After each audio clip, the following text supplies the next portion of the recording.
Bloomberg Audio Studios. Podcasts, radio, news. We know that AI will be at the heart of any future growth. Homegrown AI has the potential to solve diverse and daunting challenges. We're on track to become the world's next Silicon Valley. For many people, they see AI and tech as transformative, going to do so much, and every time you say over 5 years or 10 years, everybody says to me, shorten that here, it's going to be more like 5 years and 3 years. So, plenty of ambition from the previous and current Chancellors and from the Prime Minister himself. But can AI really solve the UK's economic problems? Hello, you're listening to Bloomberg UK Politics. I'm Stephen Carroll. And I'm Yuan Potts. Now, rubbish productivity growth, the amount we produce for every hour at work, has been a feature of the UK economic landscape for decades. And government attempts to boost it have, quite frankly, been pretty unsuccessful, leaving the economy and wages languishing. Last week's GDP figures show that UK growth slowed again in the latest quarter, and that the bulk of that growth came from government spending rather than businesses producing more or hiring more people. Now, chancellors have talked repeatedly about an AI boom, but Europe in general has really struggled to compete with the US and China in producing world-beating AI companies with the homegrown computer power to back them up. The theory goes that if AI could be leveraged to create new jobs and industries and make existing ones more productive, then could create a whole lot of growth for the UK. However, despite the rhetoric, action from the government has been limited so far. January's AI Opportunities Action Plan set out how regions should be turned into AI growth zones with streamlined planning applications for data centres, crucial for the immense computing needed for the technology. But once those data centres have actually been built, they really employ very few people. And the concern for many in the UK isn't how AI will boost growth, but how AI might end up taking their jobs. Now, LinkedIn have just told us that job postings mentioning AI literacy skills have more than doubled over the past year. And there's been plenty of media noise over the jobs that might be at risk from large language models. But as of yet, there's no clear evidence that AI is actually taking people's jobs. And from the growth data, not much sign of it boosting productivity either.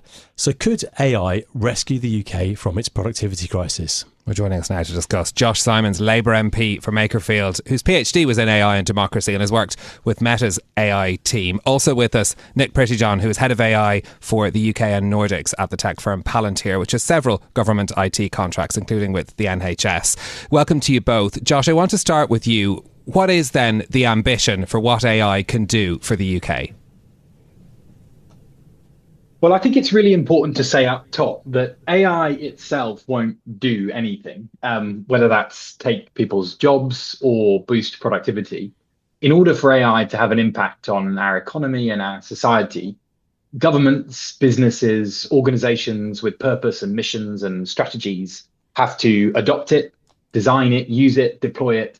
And all of the difficult questions and the interesting questions about AI lie in that process of designing and adoption. AI itself is not an actor. It's the organizations that build it and use it that is the actor. And I think given that sort of framing, it's very important to distinguish between two ways that we care about AI as a government. One is the sort of frontier of AI. And that's about the Oxford-Cambridge arc. It's about providing economic stability. It's about investment. And that's trying to make sure that the UK, in areas where it's got real expertise and real deep strengths, like sort of biochemistry and biological sciences, continues to be at the frontier of AI applications in those spheres. But the second, and possibly the more important for the sort of long-term relationship between our politics and this technology, is the long tail. And this is the real problem with productivity in the UK. It's actually not about the frontier on the whole, it's about the long tail. And there, the adoption and deployment and use of data-driven technologies across different businesses in the UK economy is very, very weak and very, very slow.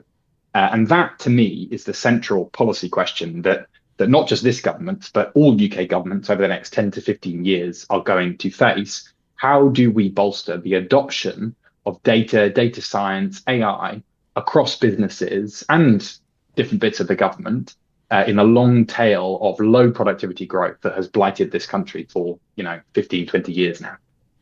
Nic, data-driven contracts is really your thing. How ready is the government in the UK to take advantage of AI? So completely agree with Josh on the adoption. What we have seen is that there are green shoots in areas of government. I mean, one example I can speak to because of personal involvement is our work with the National Health Service, where doctors are now using AI to draft discharge summaries that allows them to ultimately spend more time with patients, but also patients to get out of hospital faster because they're not waiting for the doctor to get to the end of their shift to write that discharge summary. So there's other areas around defence where ultimately AI can help track Russian ships around our subsea critical national infrastructure, or where it can help with police officers investigating serious organised crime, where ultimately the actors there are sophisticated and are doing their best to avoid investigation detection. But there is certainly more that can be done. I think ultimately this fits into two areas. The first is around problem selection.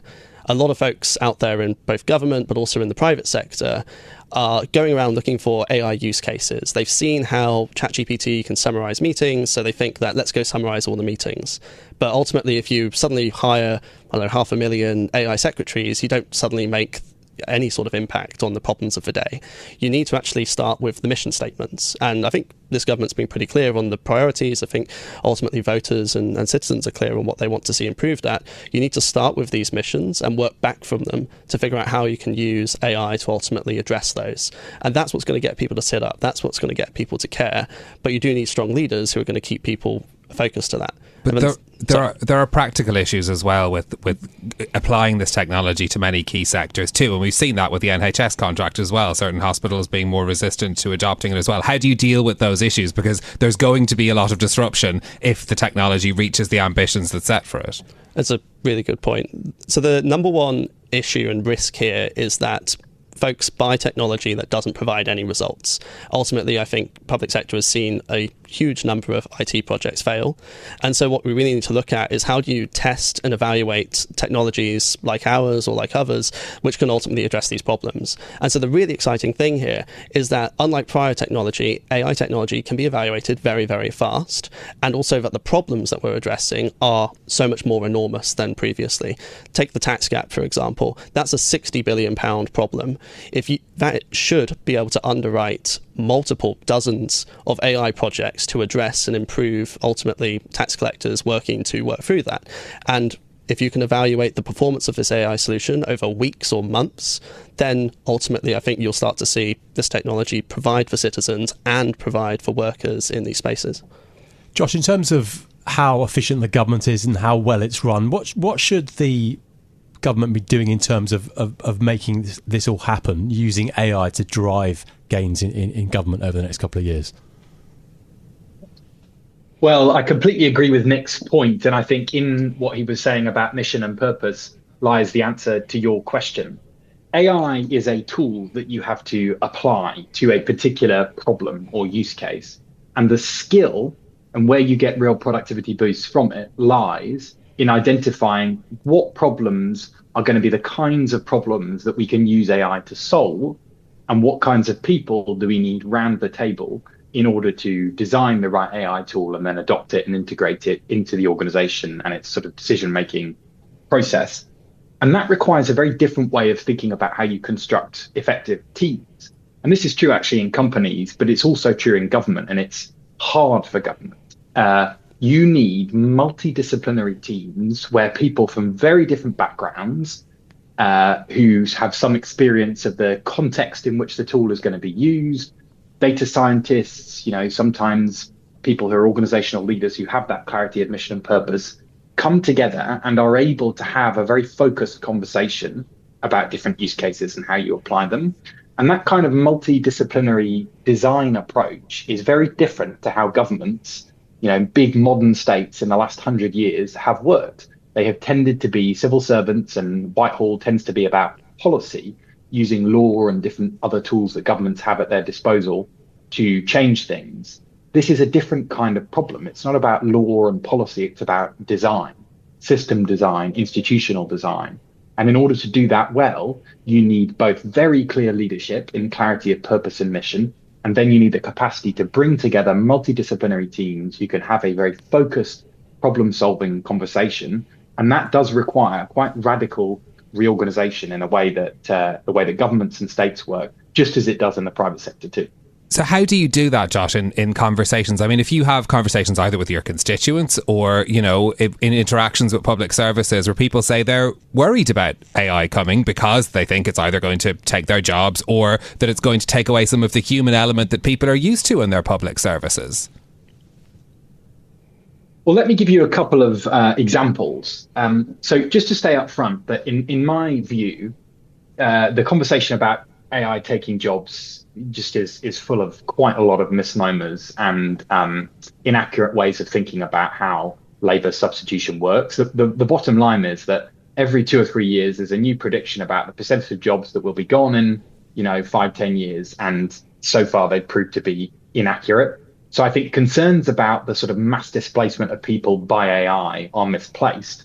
I think broader concerns about the nature of employment, the way that it's changing, the way that working class people's jobs are changing are bang on. I think placing that at the feet of AI is just a mistake. And I say that to my constituents all the time and talk about some of the examples. But if you go sort of straight into the heart of the Cabinet Office and number 10, to start with as one example, the government are talking to really top-end data science experts about the kinds of use cases that they think the government could be doing more to build teams around and design tools to solve problems for. And that means crack teams right at the heart of government who have the sort of roving capacity to pick up a problem in a department, apply a very focused process to solving that problem, and then can build a tool and help that tool be integrated. So that's one part of it, is changing how the center of government works in a very small, nimble, focused way. But then right at the other end of the spectrum, in my constituency in Wigan, it's about helping businesses. For example, Heinz, baked beans mostly are produced in Wigan. They actually have large volumes of data they collect, but they don't tend to use that data to focus on efficiency gains, to focus on tins, for example, that might be broken by a machine, and then the whole production line has to stop, and that costs them money. There are lots of ways you can apply data science to making businesses like that more productive. But in order to do that, you have to connect up better the kind of consultancies and data science experts that know about how to solve problems in domains like that with the domain experts themselves, the people who run the shop floor in a business like Heinz. And that kind of quite granular connection work with existing businesses and those who understand data science, that is, I think, a key part of how we solve this long tail productivity problem that we've had for a long, long time. Nic, you're in charge of the Nordics as well as the UK. I'm interested in the differences in the way the governments do things when it comes to AI. Are they doing things better than us?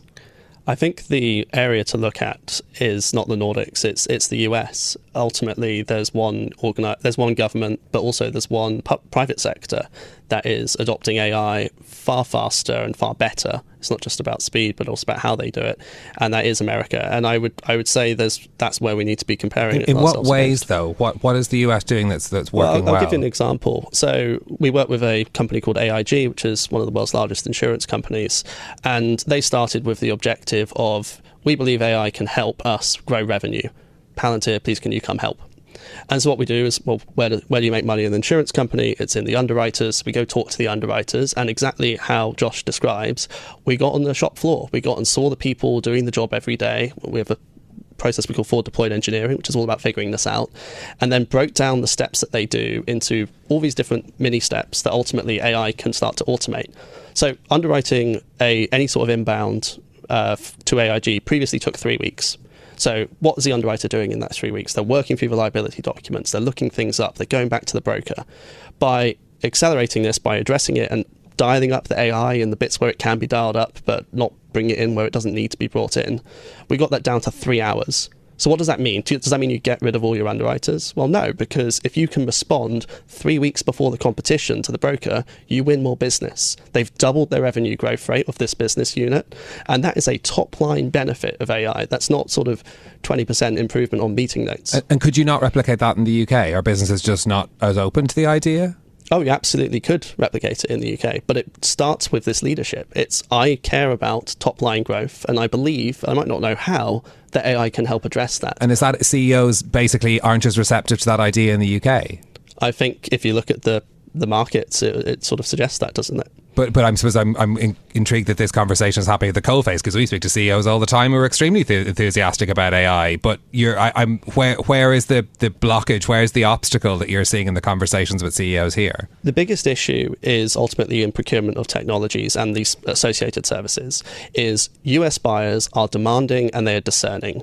They expect the best and they are willing to pay for it because they understand the impact it can have to their shareholders on the top line growth. And if they adopt some technology that isn't providing returns in weeks and months, it gets cut and they try again with a different vendor. In the UK, we very much prefer these long programs. We go softly and we de-risk in other ways versus sort of the swapping things out. I think the number one issue, and I think the thing that UK private sector and public sector can learn from the States, is do pilots. These problems are big, they're worth trying lots of different attempts, but be very discerning and very demanding of those pilots. If you're not seeing progress in a couple of months, I mean, this AIG example, that took us 6 months end to end to double their revenue growth rate of this unit. If you're not seeing results like that, then, move on, try a different vendor. Josh, so potentially some enormous benefits to productivity and to economic growth. Is there much chance of this happening before the election? What's the timescale for all of this? Is this going to deliver for Labour when it needs it? I think if we conceive of AI as this sort of knight riding over the hill, and if only we can sort of walk towards it, then suddenly UK productivity will tick up and GDP growth rates will be where we want them to be and people will feel money in their pockets.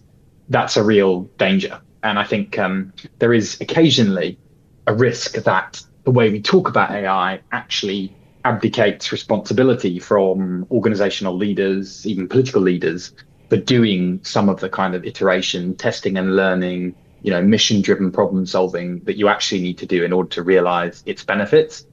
I think to step back a little bit, fundamentally what multidisciplinary teams focused on a mission, what testing and learning and iterating when you're trying to solve problems means and requires is a risk appetite.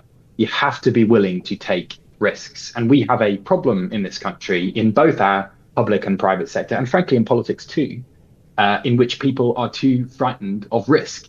And therefore they act in ways that minimize risk, but as a result of that, also minimize the opportunities that you can gain from it. And if we are serious about dealing with that long tail problem, about continuing to push at the frontier in areas where we have expertise, we have got to have risk appetite at every level of our country, from CEOs and political leaders through to the civil service and Whitehall, all the way through to local government. And my sort of continued push to anyone I talk to about this space is don't be frightened, take risks, because in the end, we've got far more to lose by not taking risks than by taking. Okay.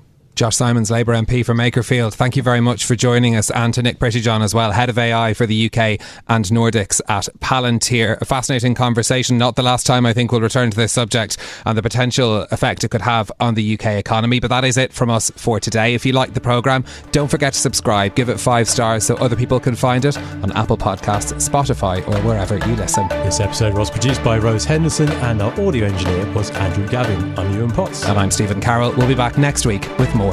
This is Bloomberg.